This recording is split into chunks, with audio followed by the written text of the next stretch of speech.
Quixadá, 3 de abril de 1976. O agricultor Luiz Barroso Fernandes foi abduzido, sequestrado por um disco voador. Por volta das 6 da manhã, ele ia de carroça para a fazenda onde trabalhava. Foi quando, de repente, avistou um objeto no céu. Ele ouviu um barulho como se fosse um enxame de abelhas. Aí ele olhou para os lados, um lado para o outro, e não viu nada. Continuou andando, mas lá na frente, um objeto que ele classificou como um pneu de trator muito grande ou uma tartaruga. Passou por cima da charrete que ele ia dirigindo e parou na frente. Abriu uma portinhola nessa bola de luz, que depois, ao esfriar, ele viu que era uma nave. Abriu a portinhola, saíram 2 ufonautas. Eles jogaram uma espécie de raio de luz sobre Barroso e o levaram para dentro da nave. Devolvido 2 horas mais tarde, o agricultor apresentava estranhos sintomas, como tontura, náuseas, tremores por todo o corpo e uma intensa dor de cabeça. Barroso não conseguiu mais se livrar dos problemas de saúde que só pioravam. Ele começou a regredir mentalmente, perdeu a coordenação motora e passou a ter uma vida vegetativa até morrer. Começou a chegar gente fora. Tomara que eu publiquei na revista ou da Inglaterra, e aí divulgou-se e muita gente veio para cá. Na Argentina, Peru, Estados Unidos, Inglaterra, Japão, todos eles vieram aqui e saíram sem uma explicação. Outro caso ufológico fantástico aconteceu em 1998.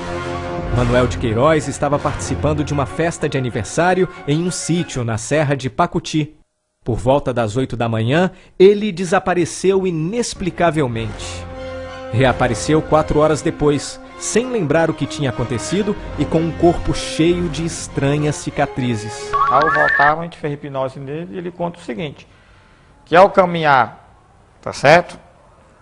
Numa vereda, que ele chama vereda, que é um caminhozinho, né, de terra e mato, aí ele disse que com a luz, primeiro ele escutou uma explosão, tipo transformador. Pum! Quando ele se deu conta, aí uma forte luz em cima dele, e ele disse que foi sugado por essa luz, ele subiu nessa luz. Manuel foi parar dentro de um disco voador em uma sala arredondada semelhante a um laboratório de hospital. Estava paralisado, deitado em uma maca, e sobre seu corpo um aparelho emitia vários raios que o percorriam de uma ponta a outra. Existiam como se fossem 2 ou 3 pessoas, que ele chamou pessoas, né? Só que essas pessoas eram pequenas, entendendo? Cabeça um pouco grande, mais magras, meio pálidas.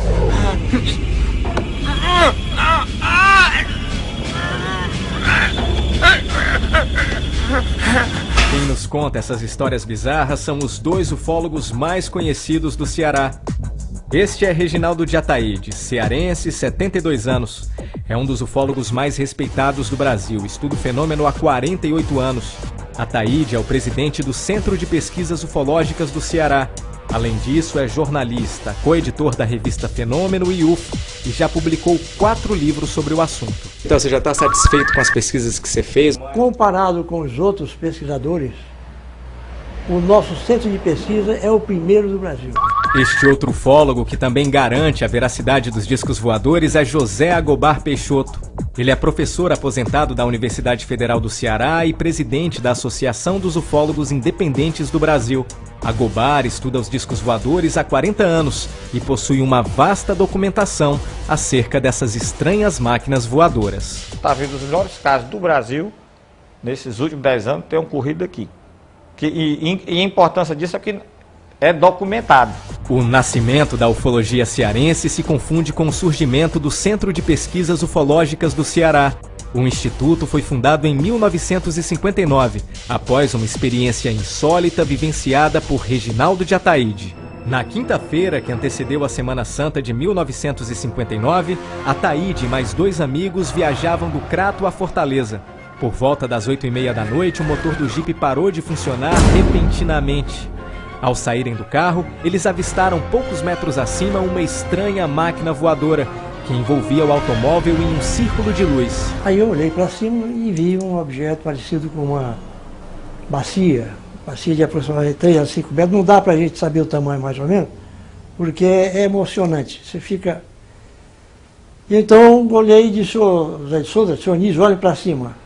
Aí eles olharam, aí ficaram boquiabertos. O senhor Anísio estava fumando um cigarro e comia o cigarro. Então, e o outro ficou, retrovade Satanás, retrovade Satanás. Isso é coisa do cão, né? E eu fiquei pasmo, né, olhando aquele negócio. Eu tinha terminado o científico, ia fazer o vestibular. Aí fiquei olhando assim, e troço impressionante, não se falava em disco voador naquele tempo. Quando o OVNI desapareceu, o carro voltou a funcionar e os três prosseguiram viagem. Ao chegarem a Quixaramubim, algumas pessoas estavam nas ruas olhando uma luz que fazia evoluções no céu.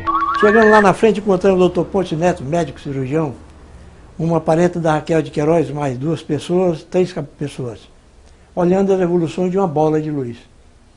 Então nós atribuímos aquele objeto àquela bola de luz que estava fazendo a acrobacia lá em cima, né? E ficamos que é isso, que não é coisa e tal. Aí o Ponte Neto, rapaz, isso não é da Terra, não tem nada na Terra que faça isso. E eu também acho. Logo depois do contato, Ataíde fundou o CPU, considerado um dos maiores arquivos do Brasil sobre o fenômeno UFO. O centro reúne 312 associados, dos quais 11 realizam pesquisas de campo e já tiveram algum contato com extraterrestres. Era uma nave bem grande, talvez assim uns 8 metros de diâmetro, né? Eu olhando assim para ela e vi que era uma nave, fiquei gelado ali, colado mesmo na areia. Quando eu desci até a calçada, tá entendendo? Aí a nave se afastou um pouco, né? Ela afastou e saiu um cone de luz de dentro, fez... Eu vi tudo que estava dentro daquela luz, formiguinha, tá entendendo? As formigas até cresceram, tá entendendo? Dentro dessa luz. Eu vi as pedrinhas, tudinho, as formigas andando, e aquela coisa, eu fiquei admirado, olhei para aquilo ali e de repente, quando eu estava debaixo da nave, quase debaixo. De repente, tá entendendo? Ela apaga tudo e some. Além dessas histórias de outro mundo, o Centro de Pesquisas Ufológicas do Ceará conta com um pequeno museu e eu vou mostrar para você agora as coisas que a gente encontra aqui dentro. Aqui do meu lado a gente tem uma luneta, um equipamento básico para qualquer ufólogo ou para qualquer pessoa que gosta de observar o céu. Aqui a gente tem uma imensa biblioteca, são cerca de 750 livros só sobre ufologia, são livros vindos do Brasil e de várias partes do mundo. Aqui atrás, alguns objetos de decoração, alguns equipamentos do pessoal do CPU. Desse lado, a gente tem uma imensa quantidade de vídeos, são filmes, na maioria documentários, sobre discos voadores, sobre ufologia, tem revistas específicas também sobre o assunto, e aqui na frente, um vasto material de documentos e material de pesquisa, fotos, são centenas de fotos que o pessoal do CPU também bate. Desse lado aqui, são as coisas mais interessantes aqui de dentro, pelo menos na minha opinião. São vários objetos retirados de cenas onde foram registrados pousos de aeronaves extraterrestres. Tem pedaços de madeira, tem pedaços de rocha, tem até água, enfim, são coisas retiradas de cenas onde foram registradas naves. E o mais impressionante, o mais interessante que a gente tem aqui, são esses 2 pedacinhos de metal que os ufólogos aqui do CPU juram ser fragmentos de discos voadores. O número de casos envolvendo UFOs no Ceará é realmente impressionante. Agobar garante que, além de quantidade, existem muitos casos de qualidade, com fotos, filmagens e outros tipos de evidências. Eu pesquisei uma menina jovem, de seus 18, 19 anos, onde ela foi... Os ETs entraram lá, possivelmente no apartamento dela, e fizeram um trabalho desse de colher algum material biológico. Já o Centro de Pesquisas Ufológicas do Ceará tem 3.418 casos catalogados em 48 anos de atuação. Na opinião de Ataíde, o nosso estado não é um privilegiado em ocorrências ufológicas. Os milhares de casos catalogados têm mais a ver com uma boa quantidade de ufólogos atuantes. Os pesquisadores cearenses é que são mais ativos do que os outros pesquisadores. A maioria dos pesquisadores de fora, eles usam o computador. Eles ficam atrás da máquina, do computador, pegando as informações que vêm de outros estados ou de outros pesquisadores, na maioria deles rapazinhos, e que inventam histórias e lançam na mídia. E Fortaleza é uma das cidades onde mais aparecem discos voadores, pelo menos de acordo com o professor Agobar. Ele já pesquisou cerca de 50 bons acontecimentos ufológicos na capital. Os motivos que atraem os discos voadores à Fortaleza seriam a posição geográfica da cidade e as grandes construções. Tem surgido nessa área construções grandes, né? Metais que refletem muita luz. Então, o Mucuri tem essa ponta, né? Quem está lá de cima, né, vê essa saliência, né? Tá entendendo? Mais proeminente do que outras. E isso talvez chame a atenção. Cuidado, isso é uma ideia. Eu não posso dizer que isso é real, tá certo?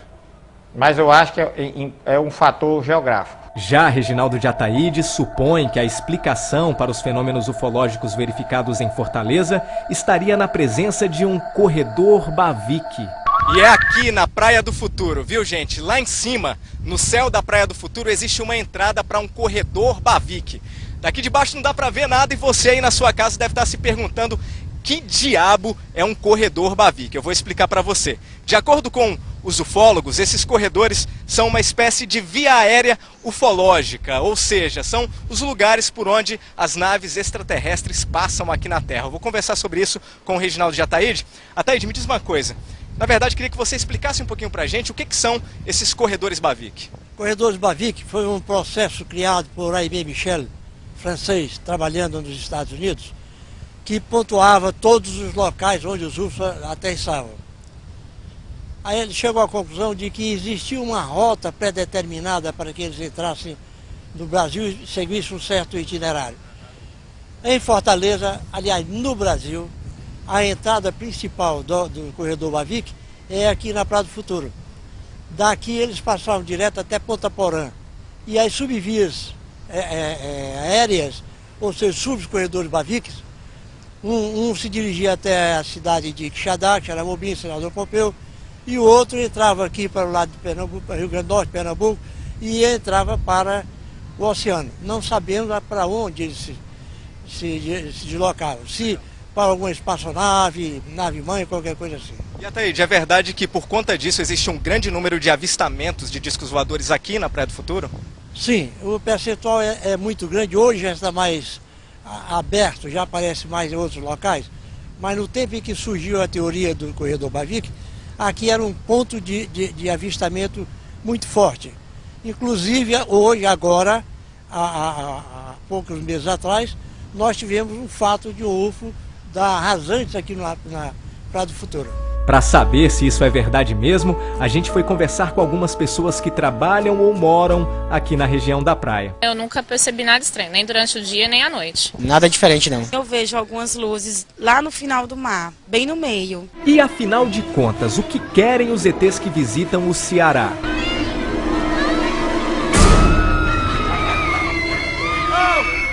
Experiência científica seria um motivo principal das viagens dos ufonautas. Seres humanos, animais, plantas e minérios são objetos de estudo dos extraterrestres.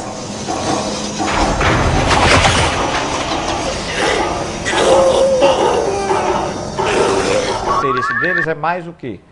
É material biológico das pessoas, né? Tá certo? A parte que chama genética, né?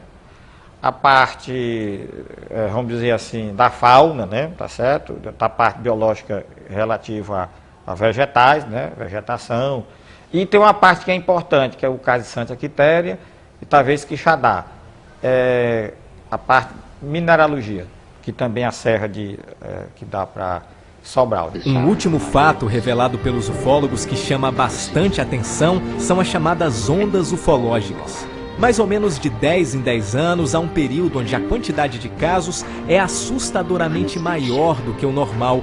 Pelos cálculos dos ufólogos cearenses, isso está prestes a acontecer. Nós estamos entrando num ciclo desse, porque nos últimos 4 ou 5 meses, foram avistados aqui no Ceará, principalmente, vários UFOs, inclusive filmados e fotografados.